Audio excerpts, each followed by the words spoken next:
We've reconvened with members present. The mayor joined us for executive session and is excused for the rest of the meeting. Please stand for the Pledge of Allegiance and remain standing. I pledge allegiance to the flag of the United States of America, to the republic for which it stands, one nation, under God, indivisible, with liberty and justice for all. Almost 23 years ago, our nation was forever changed as we lost nearly 3,000 souls in a series of devastating terror attacks at the World Trade Center, the Pentagon, and Shanksville, Pennsylvania. Among those killed were 6 members of our Madison community: James L. Crawford, Timothy R. Hughes, Patrick McGuire, Donald Peterson, Gene Peterson, and Peter West. As we stand here today, we honor their memory. We reflect on the lives that they led, the contributions they made, and the loved ones who continue to feel their absence every day.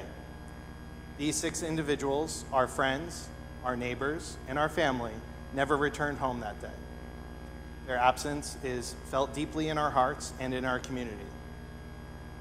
Tonight, we also mourn the 4 lives tragically taken at the recent Appalachia High School shooting in Georgia, including 2 students and 2 teachers. The profound pain and loss felt by their friends, families, and communities weigh heavy on us all. These 4 individuals whose lives were cut far too short deserve our utmost respect and remembrance. Since the tragic events of September 11, 2001, our nation has faced nearly 400 school shootings. Each one has left behind a trail of headache and grief, impacting countless lives. The frequency of these tragedies serve as a painful reminder of the urgent need for compassion, understanding, and most importantly, change, including common sense gun control reforms at the national level. In the honor of those lost 23 years ago, as well as those taken from us just last week, let us now observe a moment of silence, and as we do, let us renew our vow to never forget those whose lives have been lost.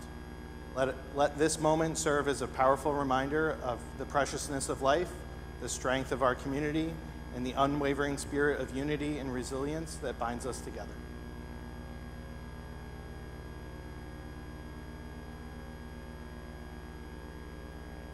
Thank you. You may be seated.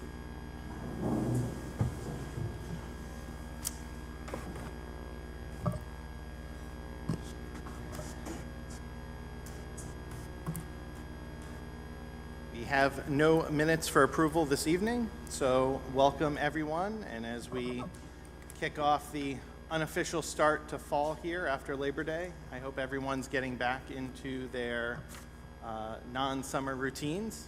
While summer is in Madison is great, as are all of the other seasons, there's always a fresh spark in the air when the students and our teachers return to our schools in Madison and to the campuses of Drew, FDU, and St. E's. We welcome them all to their new academic years and wish them a successful year ahead.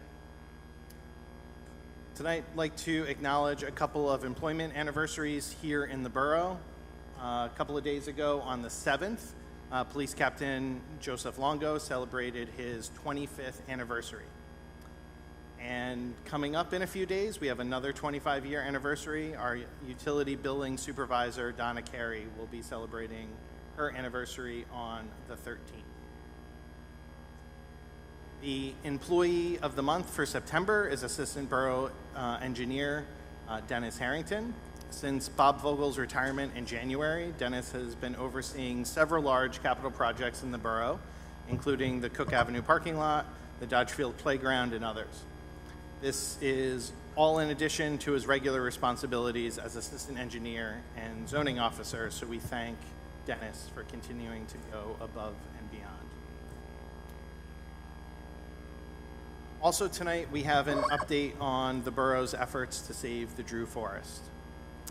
In July, after more than 2 years of negotiations, the Borough of Madison made a final offer valued at more than $65 million to Drew. Unfortunately, Drew has not yet accepted that offer. The borough implores Drew University leadership and its Board of Trustees to accept this offer without delay. While the offer remains on the table, upcoming deadlines for court filings and the potential expiration of grant funds secured for the purchase of the forest will mean that the offer will be withdrawn, as Madison will not fund lost grants with taxpayer dollars or debt. The borough's comprehensive proposal includes acquiring and preserving approximately 51 acres of forested land, including the Zuck Arboretum, the Hepburn Woods, and properties along Glenwild and Green Village roads. Additionally, the offer allows for residential development on other parts of the Drew campus consisting of both affordable and market rate apartments. Madison has collaborated with various stakeholders, including federal, state, and county officials, the Friends of the Drew Forest, potential private donors, the Fair Share Housing Center, all to support the forest's purchase. Over these last 2 years, the borough continues to negotiate in good faith, as evident by our current offer that is in fact 30% more than a previous offer made in 2023 in March. The borough extends our gratitude to the Friends of the Drew Forest, the 15,000 plus community members who have signed the Change.org petition, environmental advocates, the various government officials, including Senator Booker, Congresswoman Sherrill, New Jersey State Senators Bucco and McKeon, the Morris County Commissioners, members of the Morris County Open Space Committee, all who have continued to support our efforts. And the borough reaffirms tonight our commitment to protecting the Drew Forest, and we urge all members of the public to remain engaged in this important cause. Reports from committees flow right into the public safety report. From the police department tonight. A reminder that school is back in session, and while we should always be mindful of pedestrian safety, back to school time is a great time to reaffirm our commitment to slowing down, stopping for pedestrians in crosswalks, sharing the road with cyclists, obeying the directions of the crossing guards, and of course being extra vigilant in and around school zones. During the week of September 2nd, the police department personnel met with Vincent Yusi of Adriana's Angels, a nonprofit organization based out of East Hanover, New Jersey. The organization was established to help spread autism awareness.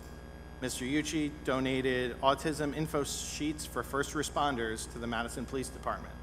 The sheets will be kept in each officer's patrol vehicle and alerts officers on signs, triggers, and tips for interacting with a child or other person with autism.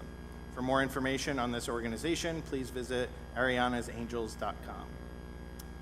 This week, the police department had 2 Madison High School students begin their internships with the department. Both Katie and Iris are Madison High School seniors and have aspirations to study in the public safety and law fields after high school. We welcome both those students to our Madison Police Department family and hope they will enjoy their time learning with the department. From the fire department tonight. For the month of August, the fire department has responded to 269 calls. This includes 172 fire calls and 97 EMS calls where 71 people were transported to the hospital. During the month of August, there were 2 significant storms. The first on August 6th required 51 emergency responses, and a second storm on the 18th resulted in 52. Basement flooding remains a common problem, so now is the time to make sure that you find ways to prevent basement flooding or to mitigate that in other ways. This can be done through sump pumps with battery backups, basement waterproofing, and yard grading and drainage. There were 23 home sale smoke detector CO inspections performed in the month of August, including, in addition, 36 fire prevention inspections were performed as well. The Fire Prevention Bureau is also getting ready for the update to the 2018 edition of the New Jersey State Fire Code that'll be rolling out next month. We've also begun scheduling school visits for the start of Fire Prevention Month, which is in October each year. The Fire Department recently accepted a grant for $55,000 from the New Jersey Department of Community Affairs, which will be used to purchase firefighter personal protection equipment. And on our volunteer front, we've got 3 new volunteer firefighters who are going to be starting Firefighter 1 at the Morris County Fire Academy in the coming weeks. And 1 firefighter will be going to Firefighter 2. So we're really excited for those volunteers to complete their training at the Academy. And that is all from Public Safety tonight. Finance and Borough Clerk, Ms. Ehrlich. Okay, the tax collector reports that the advertisement for the tax sale has been posted in the Madison Eagle and was first published in last week's newspaper. Publishing this ad is one of the steps that's taken before a property owner's delinquency is resolved through a tax sale. A tax sale is the enforcement of collections against a property by placing a lien against the property for outstanding municipal charges that were due on or before December 31st of the prior year. Most of the notices in the ad were for unpaid utility bills.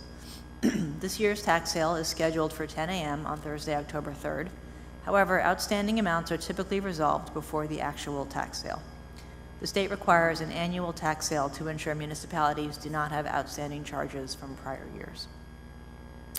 The Finance Department is highlighting a couple of the larger or more important payments that appear on tonight's voucher register. There is a payment of $261,165 from the Open Space Trust Fund, which is for the MRC land and turf debt. $145,000 of that payment is principal on the land portion of the MRC, and $85,000 is principal on the turf field. The remaining $31,165 is the interest payment on that debt. As reported annually, we have principal payments on the turf field until the year 2028. The second notable payment that we'll approve tonight is for $4,067,724.67, which is the monthly payment to the Board of Education for their share of the property taxes collected by the borough. That payment was made on August 15th, so we will not be approving that tonight. I guess we already made that payment. In any case, the next monthly payment will be made in 7 days on Monday, September 16th.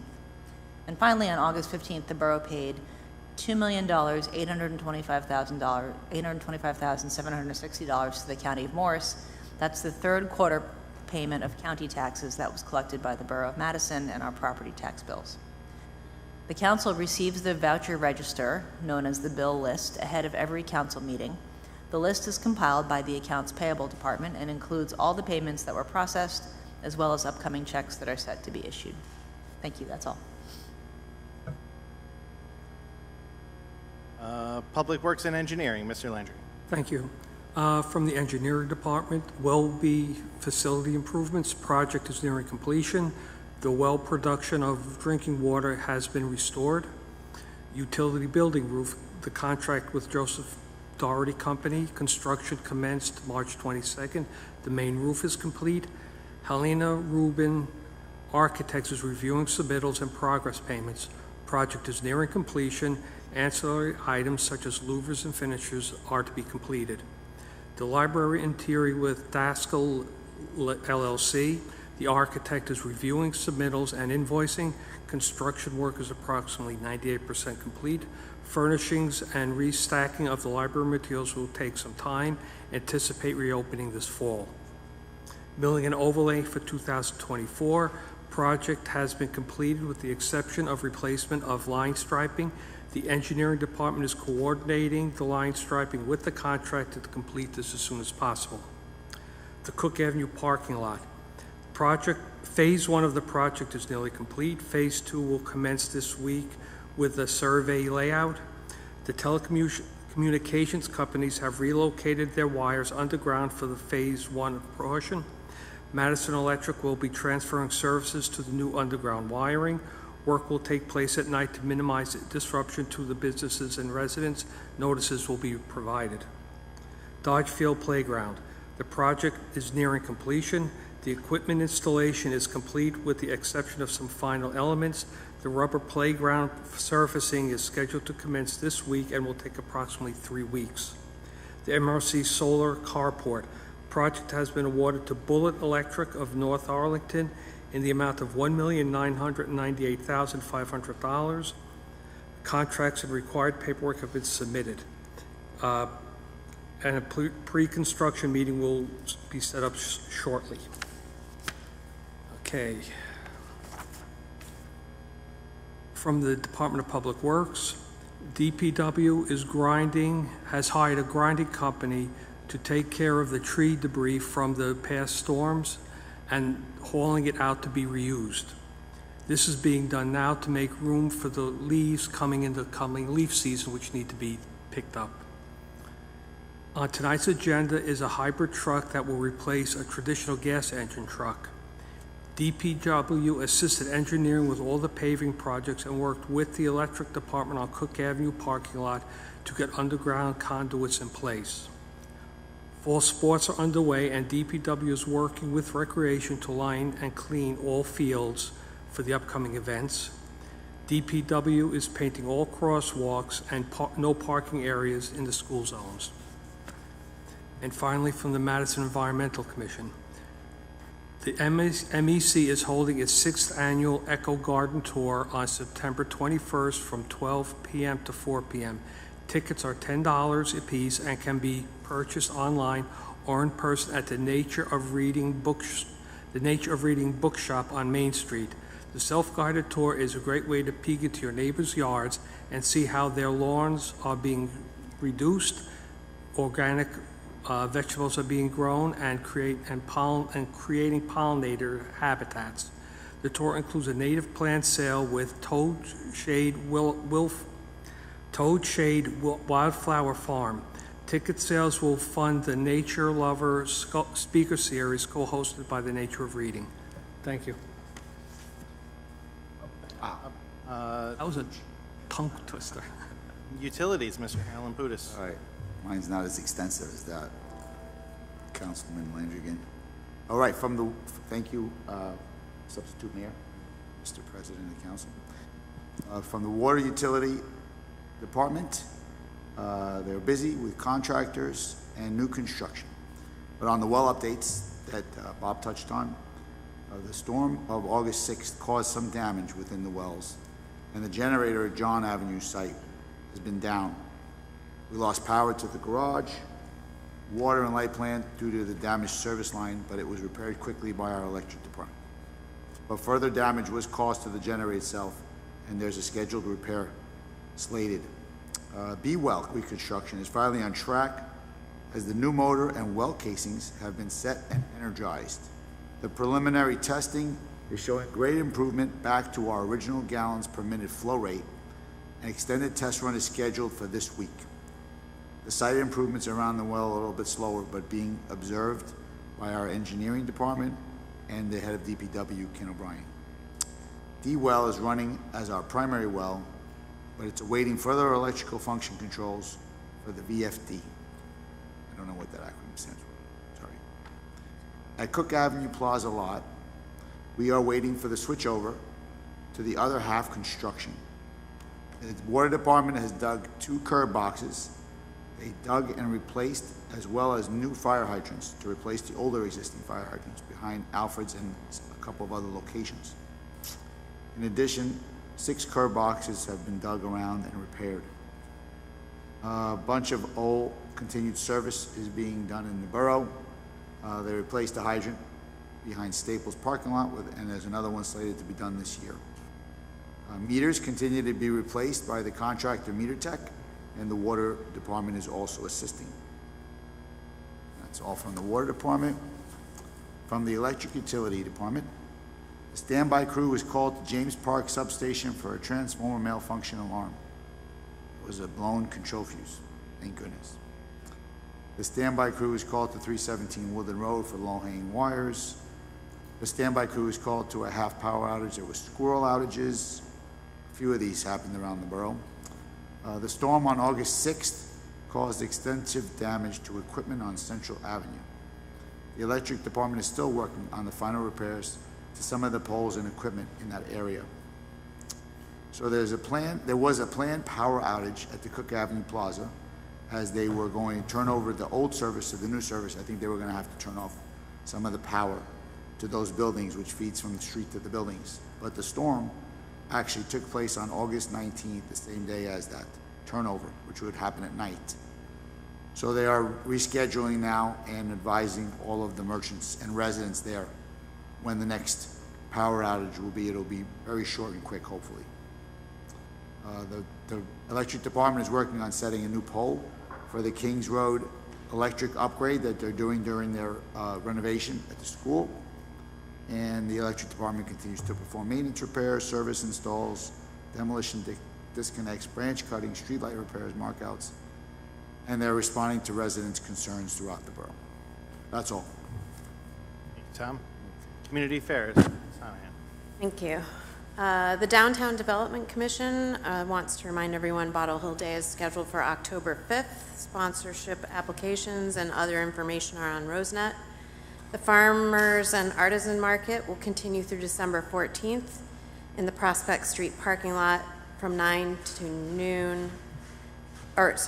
2. And the Downtown Development Commission meeting will be held on September 19th at 7:15. It's open to the public. The Chamber of Commerce wants to share that the Chamber and the Madison PBA are hosting the 29th Madison Car Show on Saturday, October 5th, along with the Bottle Hill Day and Madison Tire and Auto as a sponsor. That will be held in Prospect Street parking lot. The 2024 Halloween Parade and Magic Show will be from 12:30 to 3 on October 26th.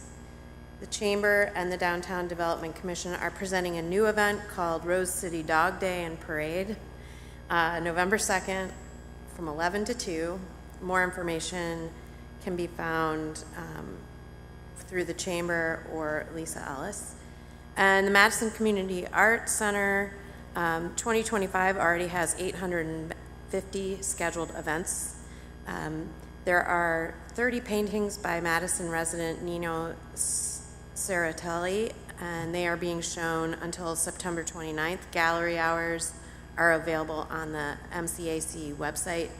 And on September 15th from 1 to 5, the nationally celebrated Shakespearean actor Randall Duke and his wife Annie Ochiogrosso will be working with a company of professional actors on a project called Encountering Lear. It's a free event. You can find out more information on mcac.org. And Health, Mr. Forte. Thank you. The Health Department is offering on-site vaccination clinics for those 19 and over on September 16th and 20th for residents who are non-insured or underinsured. Please call the Health Department for more information at 973-593-3079. West Nile virus positive mosquito pools have been found throughout Morris County, including in Madison. Those pools located in Madison were sprayed over the weekend.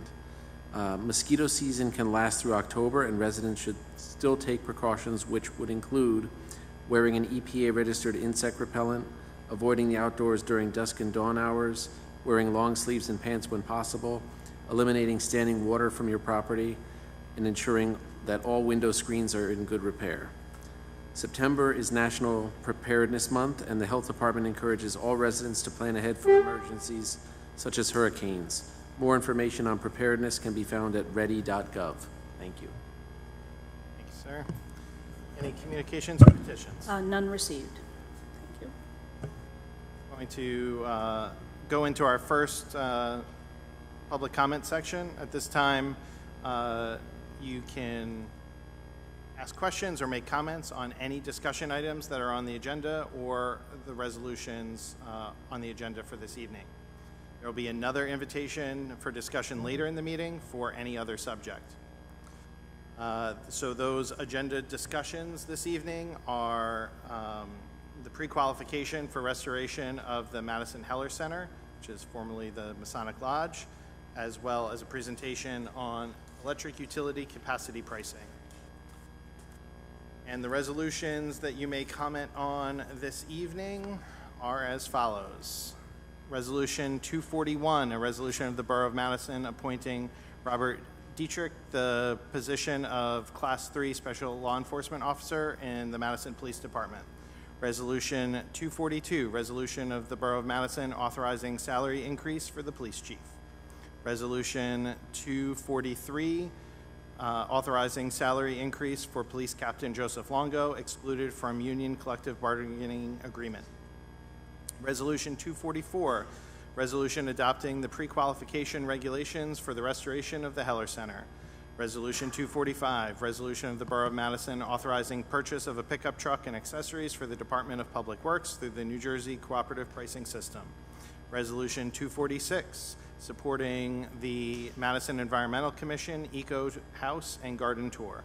Resolution 247, resolution approving a special event permit to allow the use of Memorial Park parking area for the Madison High School Annual Tournament of the Bands on October 6, 2024. Resolution 248, approving renewal application for livery owner's license for Travelers Taxi and Limousine LLC for 2024.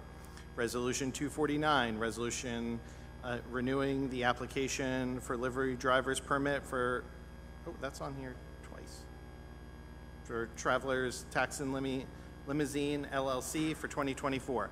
Resolution 250, resolution of the Borough of Madison appointing Melissa Alizate to the position of per diem public safety telecommunications officer.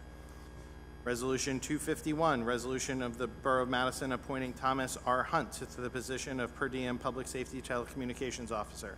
Resolution 252, resolution appointing school crossing guards for the 2024-2025 school year. Resolution 253, resolution rescinding resolution 121-2023 approving the issuance of a plenary retail consumption license, theater exception. Resolution 254, resolution of the Borough of Madison awarding a new theater exception plenary retail consumption liquor license pursuant to NJSA 33-1-12.2. Resolution 255, resolution of the Borough of Madison authorizing a 2024 stipend of $3,000 for Bonnie McCulhay for assuming additional duties to implement and enforce the tree protection permit process. Resolution 256, approving a raffle license application submitted by the Madison High School parent PTSO. Resolution 257, authorizing the execution of a historic preservation easement agreement with the County of Morris for Block 2001, Lot 17, the Heller Center in the Borough of Madison. Resolution 258, requesting the Director of Local Government Services to approve the insertion of an item of revenue in the budget for the year 2024. Resolution 259, authorizing the execution of an agreement between the Borough of Madison and the Madison Housing Authority to be the administrative agent for affordable housing units in the Borough of Madison. Resolution 260, resolution of the Borough of Madison accepting the irrevocable retirement of Electric Utility Superintendent James Mattina, effective November 1st, 2024. Resolution 261, resolution of the Borough of Madison approving a raffle license application submitted by Grace Episcopal Church. And Resolution 262, a resolution authorizing change order and partial payment to Cerfelli & Son General Contracting, Inc. for curb replacement improvements. And that's what happens when you only have one meeting in August. You have a lot of resolutions the next time. So at this time, if there's anyone who would like to speak, please step up to the lectern. State your name and address for the record. Seeing none, I close this portion of the meeting. Agenda discussions. Pre-qualifications for the restoration of the Heller Center.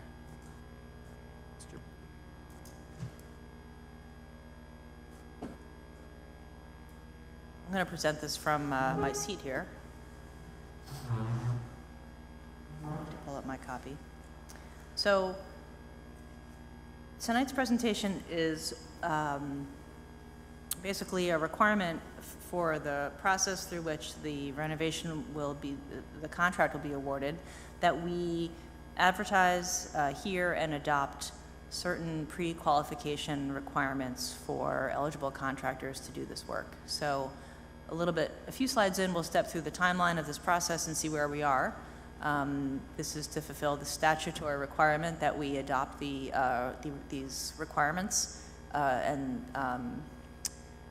go through the Division of Local Government Services process in order to receive the Historic Trust Grant. But we also decided to use this opportunity to just give a brief reintroduction and overview of the work in progress at the Heller Center. Next slide. So this map just locates us. The Heller Center, formerly known as the Masonic Lodge. You can see it here on the map near the junior school off of Main Street. Next slide. So this is a really special building in Madison. It was built in 1825 as the Presbyterian Church of Chatham Township. And it has been here in Madison for coming up on 200 years. It was acquired by the Masons in 1930, and it served as the Masonic Lodge until 2023, when they put the building up on the market for sale. And out of concern for potential development, or what we would call unsympathetic development of the site and demolition of the historic building, Madison stepped in to purchase the structure. And now we are working with a preservation architect to retrofit, rehabilitate it for a new use in the borough. Here's an image of the lower level. The first floor meeting room will accommodate programming primarily for the senior center as part of the Heller Center program offerings. In order to make it accessible and sound, there will be some repairs required for the structure of the floor. There'll be new lighting and all-electric high-efficiency HVAC systems installed. This multipurpose room here that you see will be adjacent to a new kitchenette. And there will be a new accessible restroom, a new elevator that provides access to the upper floor, which means that we can remove the fire escape from the exterior of the building. Next slide. Here's a view of the upstairs room. The second floor meeting room can also accommodate additional programming and events for the borough. The grant from the New Jersey Historic Trust and from the county has required that we maintain many of these features as part of the historic nature of the building. So as you can see, some of these really special features will stay a part of this room. So unfortunately, we can't open up the windows to the outside because that was done back in the 30s, and now it's considered historic that the windows have been closed up. However, this room could still have a lot of nice uses for functions, for lectures, and other events. And with the new access by elevator and a new accessible bathroom at this level, it will certainly be accessible to all members of the public, including use by the senior center or any other function that the borough would like to host here. There's a couple of photos here showing some of the work that needs to be done.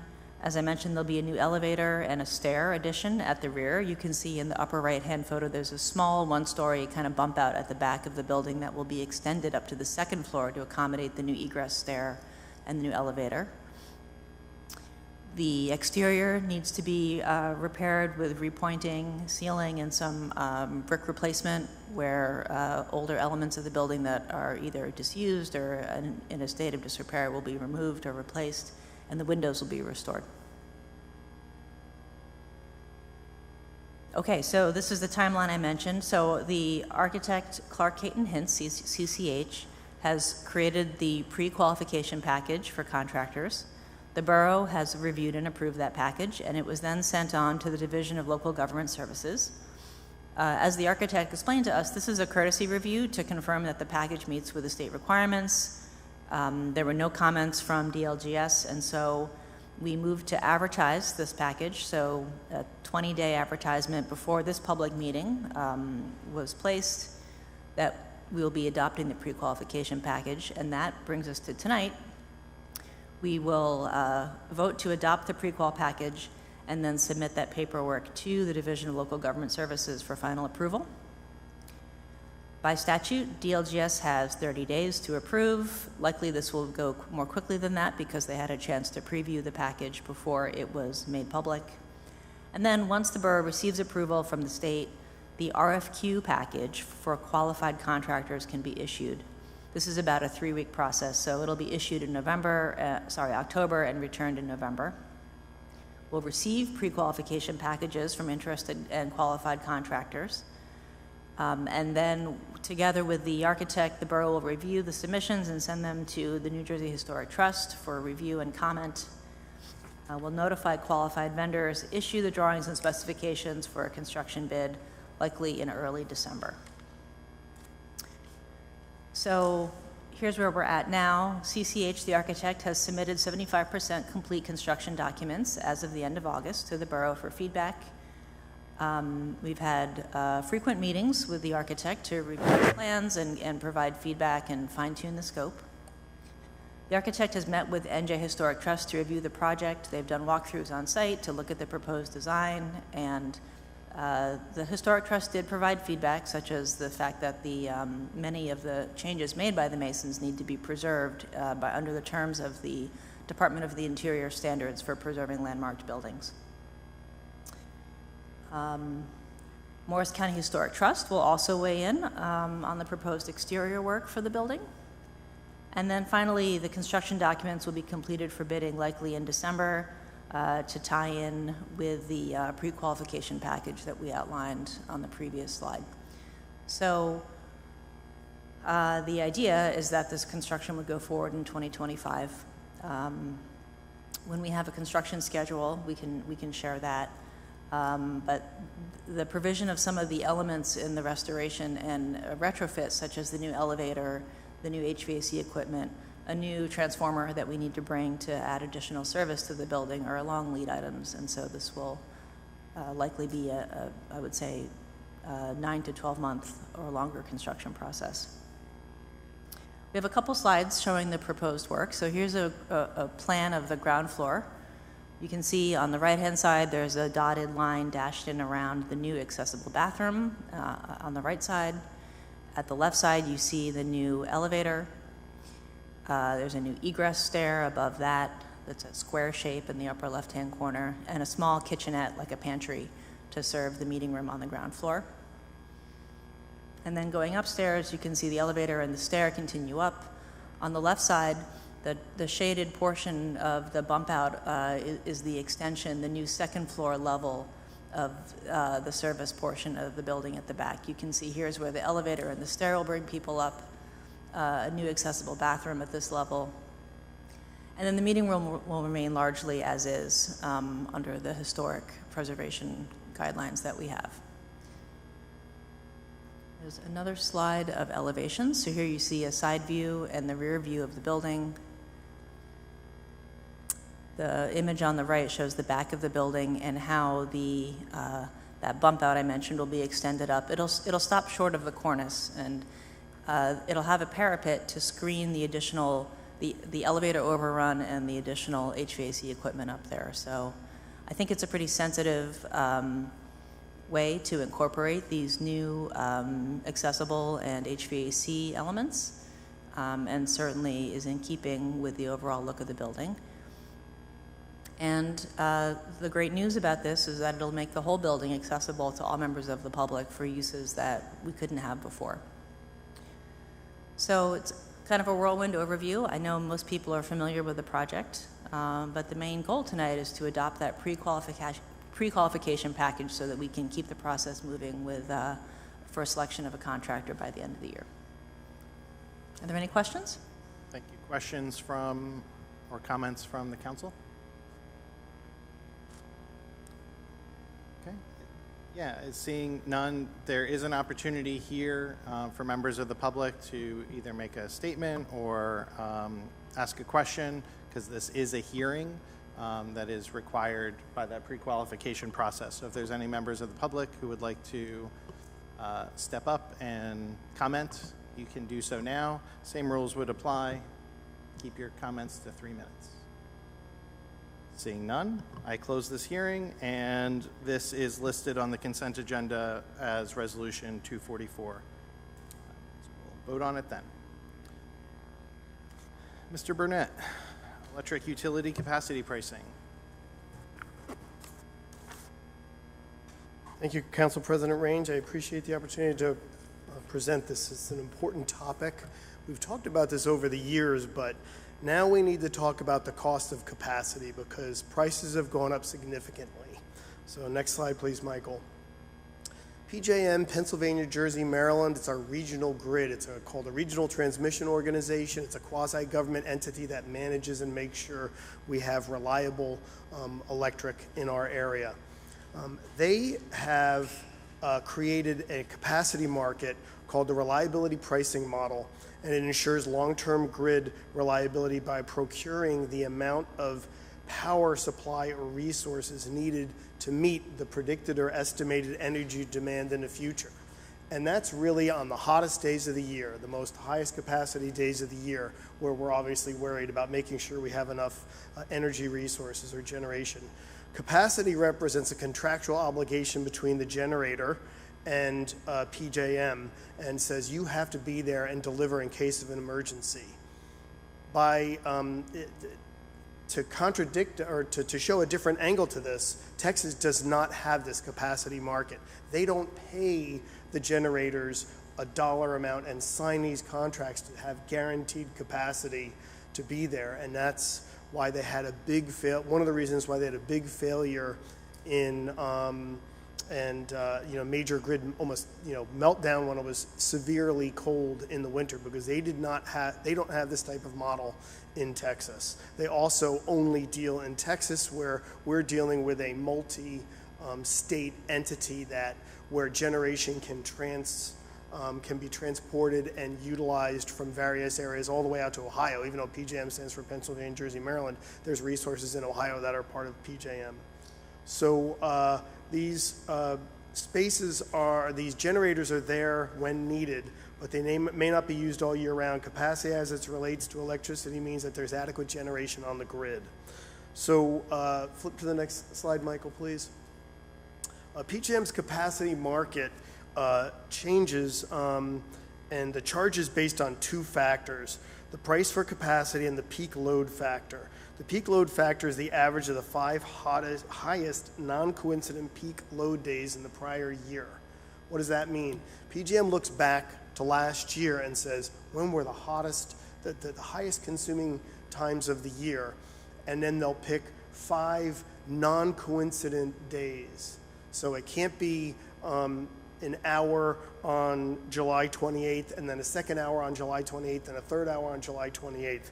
It has to be non-coincident days. So you can see here that in 2023, the peak days were on July 5th, hour ending 18, which is the hour ending at 6 p.m. So the peak time in 2023 was July 5th, 5 to 6 p.m., July 27th, 5 to 6 p.m., 28th, 5 to 6 p.m., September 5th and September 6th, hour ending 5 p.m., so 4 to 5 p.m.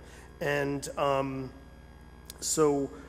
load has been actually higher this year. It's been hotter. I think don't you feel like it's been hotter this year than last year? So you can see our total load, our average, instead of being 33.5621, is a little bit higher, and it gives you an indication of what days we've experienced those peaks. We're probably done with the peaks now. I don't think it is going to be hot this week, but I don't think it's going to be hot enough to generate a peak. There is a little link there that goes to a page in RoseNet that talks more about capacity markets. So PJM runs an auction and says, okay, if you're a generator, are you willing to be part of this market? And if so, what's your price? And they have a clearing price that's expressed in megawatts per day, and it's applicable from June 1st to May 30th. So I'm here to say that, and you'll see it more in a little bit, that our prices are going to go up significantly in the cost of capacity starting next June 1st. And running for a year from June 1st to May 30th the following year. Each load-serving entity, like Madison, is assigned a capacity obligation that coincides with this June 1st to May 31st period, and we get billed based on it, based on the number of peak hours and based on the cost that the auction generated. Next slide, please, Michael. So this past auction, PJM's latest capacity auction, hit record highs. The spike in capacity was driven by fossil fuel power plant retirements, increased load supply, and an imbalance in the market rules, and I'll explain that in a little bit. The recent auction highlights the need for new investment in generation, that we need to have more generation for it to be reliable. I'll also say, and hopefully this doesn't get picked up by the major news outlets, that the generators have been really upset. They feel like they are not getting paid nearly enough. So you're going to hear that they got some rules changed by the Federal Energy Regulatory Commission that triggered all of this. So if we go to the next slide, this shows the historic capacity prices, and you can see that back in 2018-19, we were up there, but we have kind of been in an awesome time these last few years. Quite frankly, this is why we've been able to give the utility dividend, the electric utility dividend, because our capacity prices have been so much lower. Well, as you can see, they really shot up.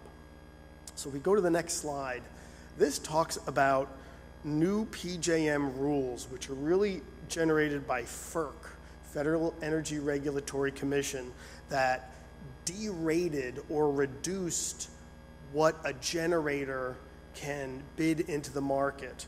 So if you look at this, if you had 100 megawatts of onshore wind, you could only bid in 35 megawatts or 35% of that onshore wind. If you had a coal power plant of 100 megawatts, you could only bid in 84 megawatts. They derate it, they reduce it, they say, you may not be able to produce when we want you to produce at 100%, so we're only gonna pay you for 84 megawatts times this new auction amount. So that really caused a supply and demand inflection. If we go to the next slide, we're gonna see this, that in the first column is 2022 and 2023. You see that there was a total of 175,405 megawatts of capacity offered into the market. That was the supply. The demand was 150. So great, hey, the supply was greater than the demand, so prices were really low. FERC goes and changes the rules, and now all of a sudden the supply drops from 175 to 136. The demand goes up because demand has been going up in construction and everything. So all of a sudden you have a situation where the demand is higher than the supply. Basic microeconomics that I learned from Mr. Chmurka in Madison High School says that that's going to cause a problem with pricing.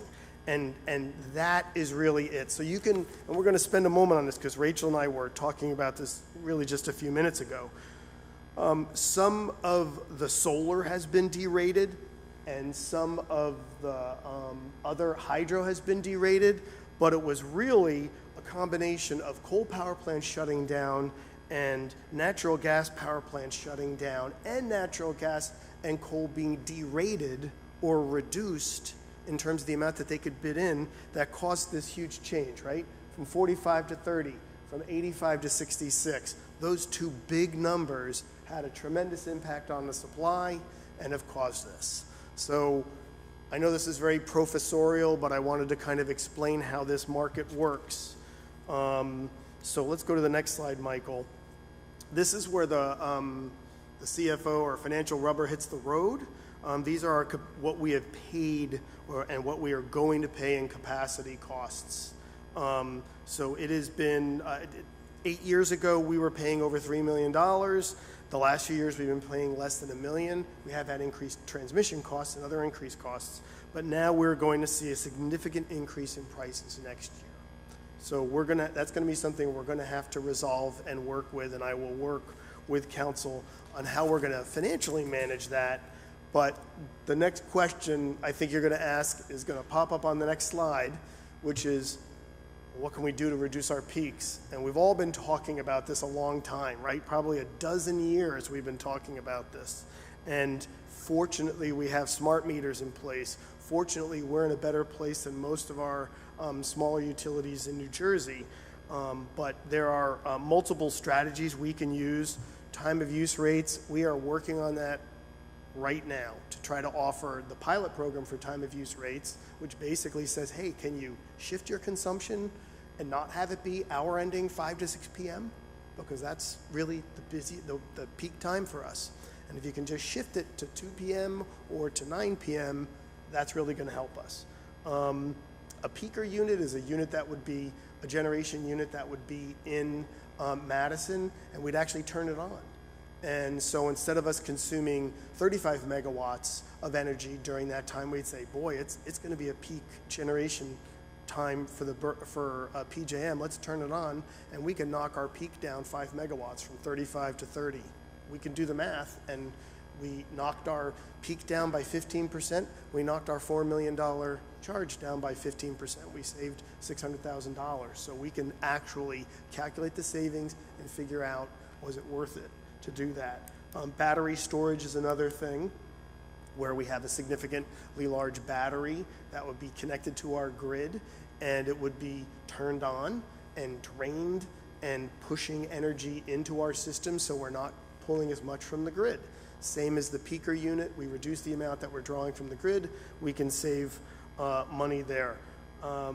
Borough-owned solar, like the MRC solar carport, will reduce our capacity. It takes a lot of solar to, it's going to take more than a parking lot to have a significant dent, but every bit of solar will help, whether it's borough-owned or even residential. So encouraging residential, and then voluntary demand response. So Rachel said, Jim, do one of these charts that has the x-axis and the y-axis and make it less, which one has the more impact and which one's harder. And of course, the ones that have the most impact are the hardest ones to do. But this gives you a kind of a graphic interpretation of where we can go with this. A peaker plant and a battery storage unit are going to have a significant impact. 5 megawatts, 10 megawatts could shed 25% of our total load. Could save $1 million. But it's a little harder than the time of use rates. So we're going to be working, administration and my office and staff from my office are going to be working on these various strategies. I already met with a battery company. I'm going to be having a second meeting with them. South River installed a battery, and I think we all know that our friends down in Seaside Heights installed a peaker unit. So there's examples right here in New Jersey of our friends that have implemented some of these strategies, some of these actual solutions that can reduce our peak. And with that, I will take any questions. First of all, this is a great presentation. It was an eye-opener, number one. But I just have one observation. I may be off the wall altogether. The chart, we had all the percentages. It seemed to me that the higher percentages, which would be what that Keep going back, Michael. That one, Bob? It seems like the higher percentages kind of lean in favor of the older, more traditional ways to generate energy. Like the more progressive, cleaner ways are rated lower. The notion is that we don't know if it's going to be cloudy or sunny. This is what they're saying. It's not what I'm saying. They don't know whether it's going to be cloudy or sunny. They don't know whether it's going to be windy or calm during those times. And so you can't control that part of the generation. So that's part of it. But it's a very astute observation. You're correct. And then the other kind of question I had was, so does the hot summer that we just had, which I hated, I can't stand the heat, well, that seems to be pushing what the charge is going to be for next year. So next year, God willing, if it's a more reasonable summer, if it's a little cooler, would that possibly reduce the charges for the following year? It could. However, they basically add up the peak and then divide it by everybody. So if everybody consumed less, we're all in the same boat, whether it's us or JCP&L or PSE&G or Seaside Heights, little municipal electric utility, or Vineland's pretty big electric utility. We're all in the same boat where it's probably going to be cooler. So they're just going to take the numerator, which is us, and the denominator, and say you're responsible for 0.25%. So it would have to be notably cooler for the larger region to really drop those numbers down. Or more importantly, we want to reduce our consumption.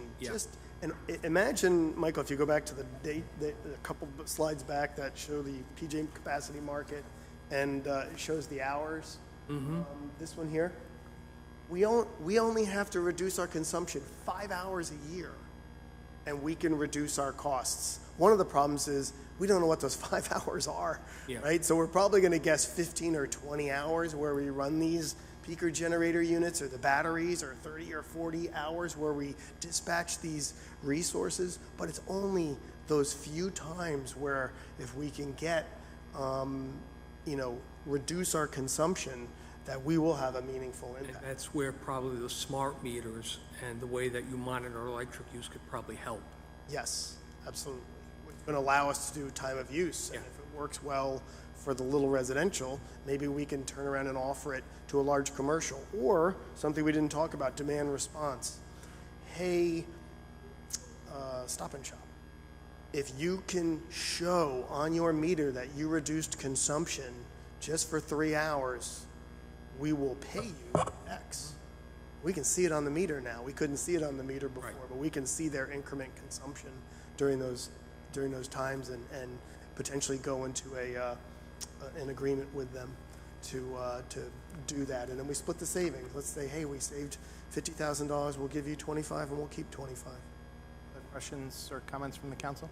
Mr. Forte? Just a quick question. So regardless of what the weather's going to be, Jim, it would seem to me that we're going to run into an issue because we've got continuous development going on in town, whether it be large apartment complexes or tear downs where a small home gets replaced by a very large home and is consuming more. So my question is, really, do we need to brace ourselves for the fact that regardless of what we try to do, there's probably a new reality that we're faced with based on change in the way Madison looks and how that impacts our grid and our buying? I actually think we have to brace for the new reality because of what FERC did and what the generators did, so they could make $4 million off Madison instead of $1 million off Madison. Don't put that in the paper. In reality, surprisingly, our electric consumption now versus 20 years ago is very similar. And I wouldn't have thought that, right? I would have thought, oh, it's got to have gone up. We have all this new consumption. We have all this new office buildings and things like that. But it's the energy efficiency that has come about with new air conditioning and lighting and stuff like that. That's, we haven't grown that much. That fortunately, that the conservation has kind of offset the increase in customers. Tom?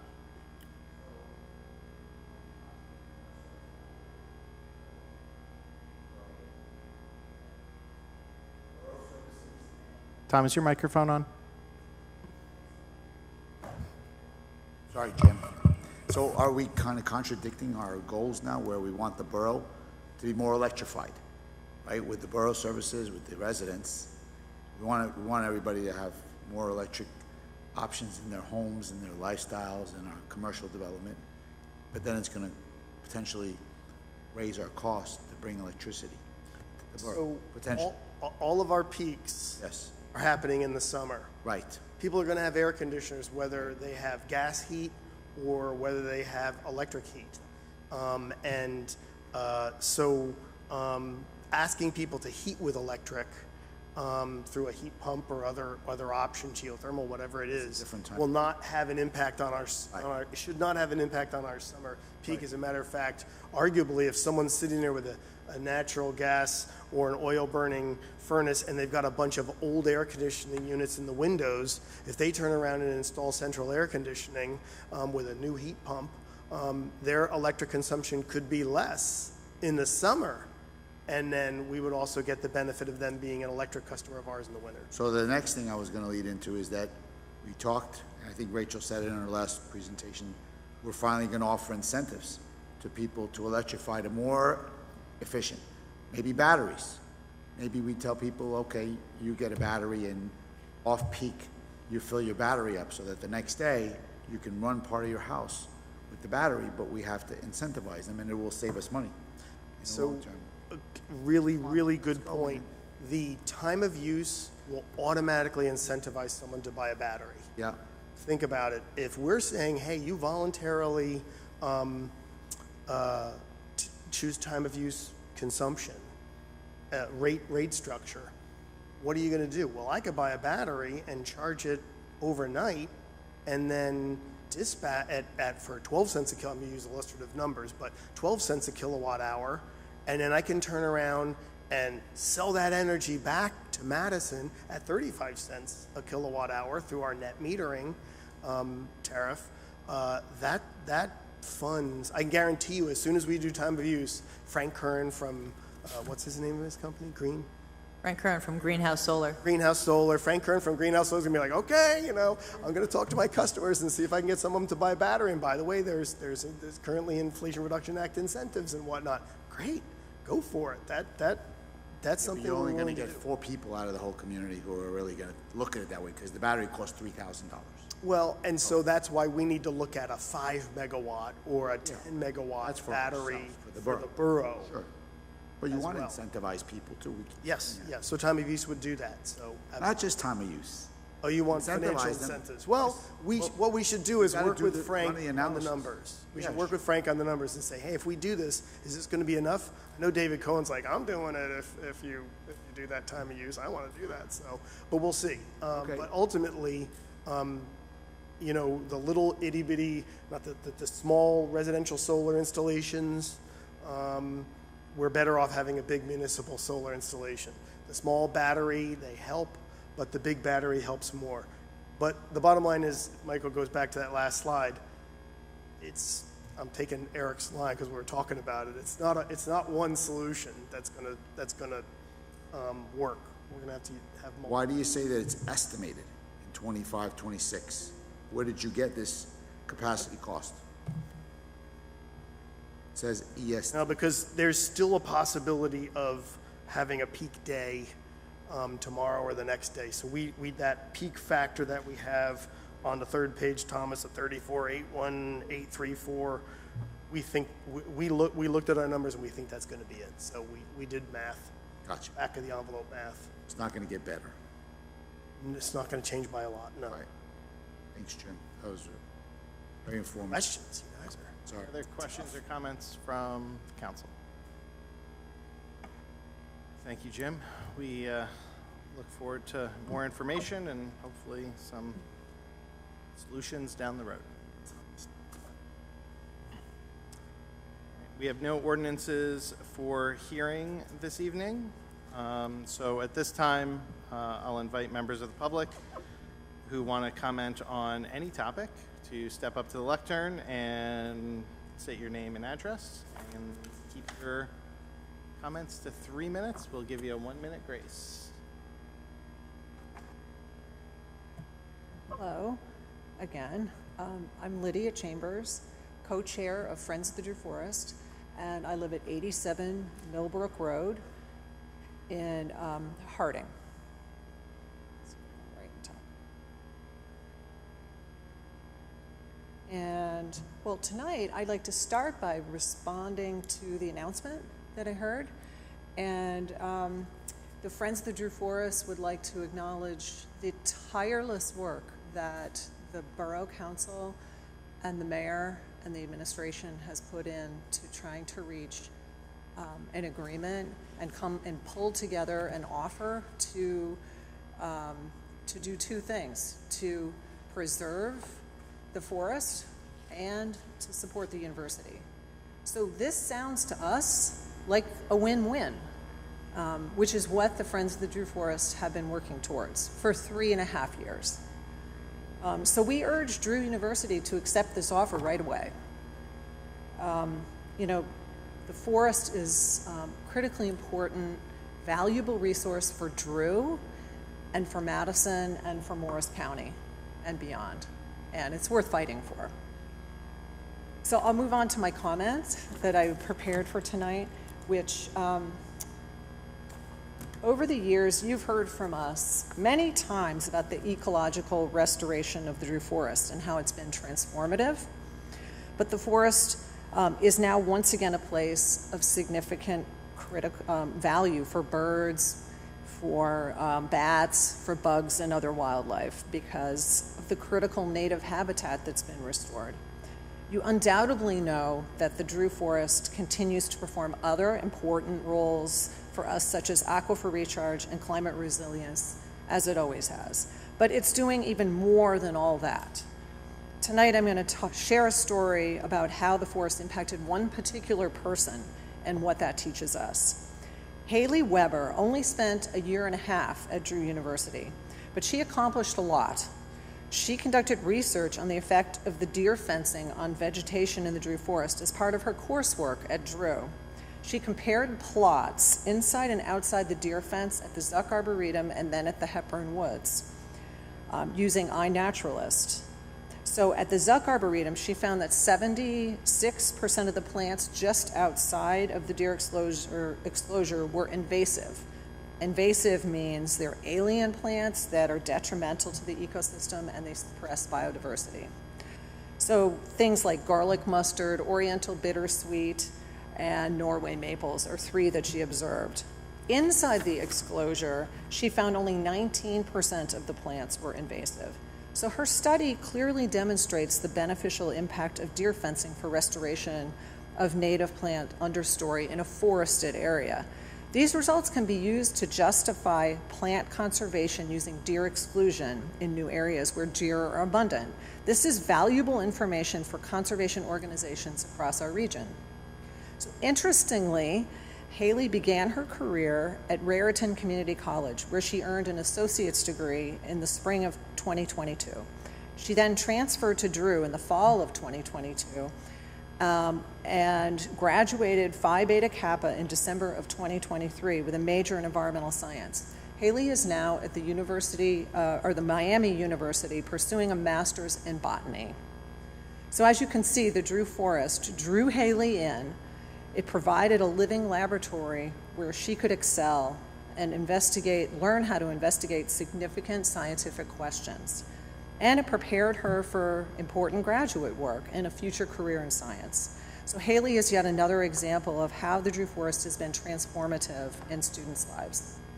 Finally, this story reminds us of the unbelievable power of volunteer communities which collaborated in the restoration of the Zuck Arboretum and the Hepburn Woods in the first place, so that students like Haley could thrive there. As part of our broad volunteer community, we ask you to continue to do your best to preserve the Drew Forest for future students like Haley. Thank you so much. And again, to reiterate our thanks to our partners at Save the Drew Forest for all of your work as well over the last several years.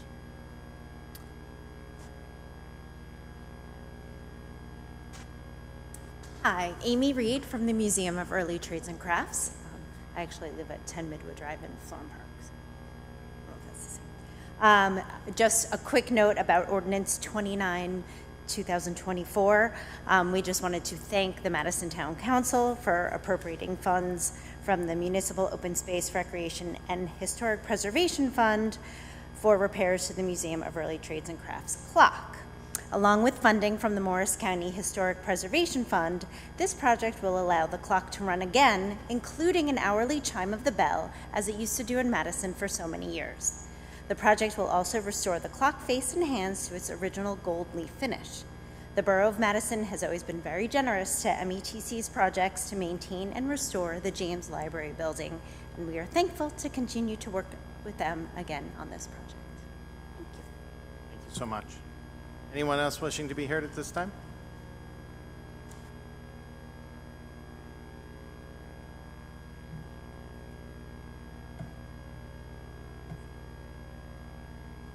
Steve Sherman, 6 Myrtle Avenue. First of all, I want to say the Ariana Angels thing is fantastic. That's really a great thing that you guys are doing. That's with a child who has learning disabilities on the autism spectrum. That's really fantastic. There needs to be that kind of training. That's really good. But I didn't come here to talk to you about that. A few weeks ago, me and my wife were crossing the street from Madison Honda across to the lot right in front of Seaman. We pressed the button. We waited for the traffic. We got the white guy. We started to cross. Truck that was on Seaman made a left-hand turn at the same time, didn't see us right away, and if I didn't wave my arms, I wouldn't be talking to you. My wife wouldn't be talking to you. He didn't see us. He looked white as a ghost as well. He told us that the column of his truck and the big mirror on his truck was blocking his vision. It was also a public works truck from Madison. The police were called. I want to shout out Officer DeLandro, fantastic, was very calming. We had our EMS people come in, and the fire department was called just to go through the precautionary thing of making sure my wife wasn't injured. You know, some cuts, some bruises, very scared. Saw our lives flash before our eyes. But what we noticed when we left after all of the things and we were all checked out is that when you are making a left off Seaman onto that road, I watched it twice, when one person actually from Honda didn't press the button, I'm not naming names, it doesn't do anything at all. You make a left and you're supposed to stop there. But when you press the button, and it was two elderly people, and this is the same corner that Miss Giordano helps children across the street to Kings Road. That's where she's stationed. She's fantastic, by the way. She always does the high school too. It goes white at the same time. So you're basically telling a truck to make a left at the same time. Now, if that person saw this person, me and my wife, there wouldn't have been a problem. There needs to be more time, especially if you're following the rules and pressing the button. You should have a couple seconds to get into the middle of that intersection and give them more time to cross. That's it. That's all I have to say. Other than that, I think it's been solved on Waverly, but I think and with the kids going back to school, I think it's quite an important problem to get across. Thank you. Thank you for your time. Thanks for bringing that to our attention, and we'll make sure to follow up with the police department and other stakeholders that need to be involved in that conversation to make sure that that intersection is as safe as it can be. Thank you. Anyone else wishing to be heard at this time? Seeing none, I close this portion of the meeting, and we'll move on to introduction of ordinances. Will the clerk please read the statement? Ordinance is scheduled for first hearing. Have a hearing date set for September the 23rd, 2024. All will be published in the Madison Eagle, posted on the bulletin board, and made available to members of the public requesting copies. Call up ordinance 28-2024 and ask the clerk to read it by title. Ordinance of the Borough of Madison appropriating $60,000 from the General Capital Improvement Fund for the purchase of a new Jeep vehicle and accessories. I move ordinance 28-2024. Second. Any further discussion? Seeing none, roll call vote, please. Ms. Ehrlich? Yes. Mr. Landrigan? Yes. Mr. Range? Yes. Mr. Harlan-Pudis? Yes. Ms. Honahan? Yes. Mr. Forte? Yes. Ordinance 29-2024. Ordinance of the Borough of Madison appropriating $3,820 from the Municipal Open Space Recreation and Historic Preservation Trust Fund for repairs to the Museum of Early Trades and Crafts clock. I move ordinance 29, 2024. Second. Any council discussion? We heard from our friends at the METC already. Seeing none, roll call vote, please. Ms. Ehrlich? Yes. Mr. Landrigan? Yes. Mr. Range? Yes. Mr. Harlan-Pudis? Yes. Ms. Honahan? Yes. Mr. Forte? Yes.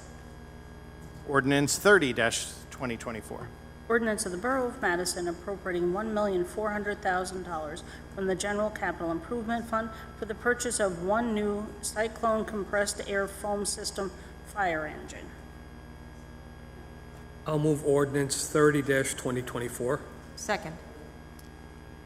And just a couple of extra comments here on this ordinance. So this ordinance will fund a new E1 Cyclone 2 pumper engine that will replace an engine of a similar configuration model that Madison first put into service in 1998.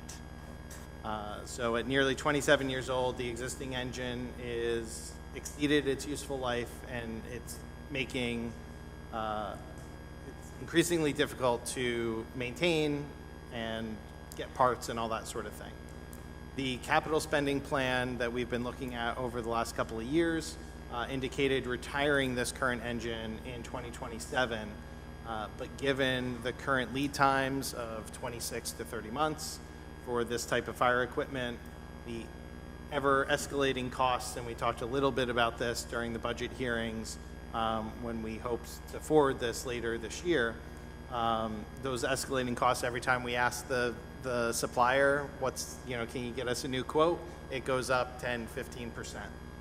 So by pre-funding this now ahead of schedule, we'll be able to lock in and have some certainty on the pricing that we're angling for. Plus, we'll actually have the truck in 2027 when we actually need it to roll into service and not be out into 2029 or 30. So, that being said, any other comments or questions from discussion from the top? So two questions.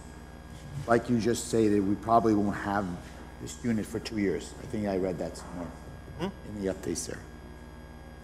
And this might not matter, but it does matter a little bit. Are we going to pay we giving them a deposit now, or are we giving them $1.4 million, Jim Burnett?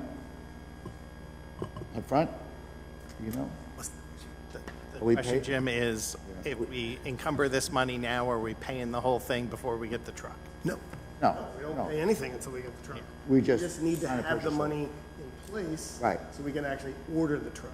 Right, so the money stays in our bank account, we still earn a little interest, yada, yada, yada. Okay. Exactly. That's a good thing. Exactly, yes. And then, when we retire, the one that's there now, it doesn't get retired, we sell it.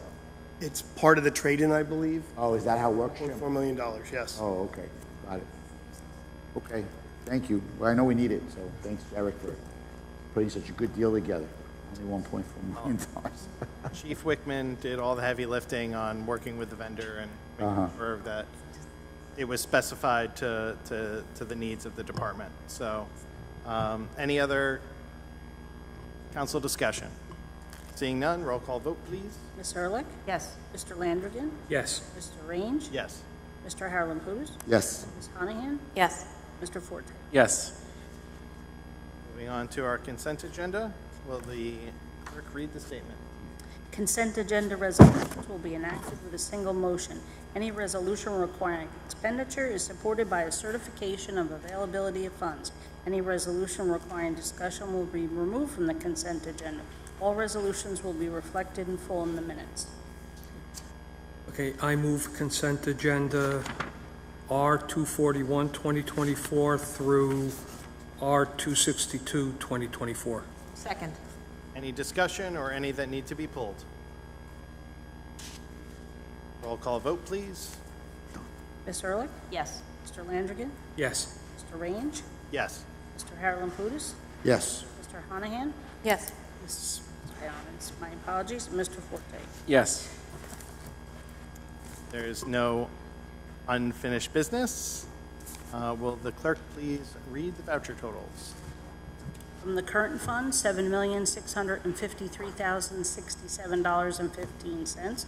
From the general capital fund, $352,057.04. From the electric operating fund, $354,103.50. From the electric capital fund, $133,103.03. From the water operating fund, $102,695.45. In the Water Capital Fund, $2,263.76. The Trust, $310,353.58. The total is $8,907,643.51. I'll move approval of the vouchers. Second. Roll call vote, please. Ms. Ehrlich? Yes. Mr. Landrigan? Yes. Mr. Range? Yes. Mr. Harlan-Pudis? Yes. Ms. Honahan? Yes. Mr. Forte? Yes. There's no new business this meeting. Mr. Forte. Mr. Council President, I move to adjourn. Right. Favor? Aye.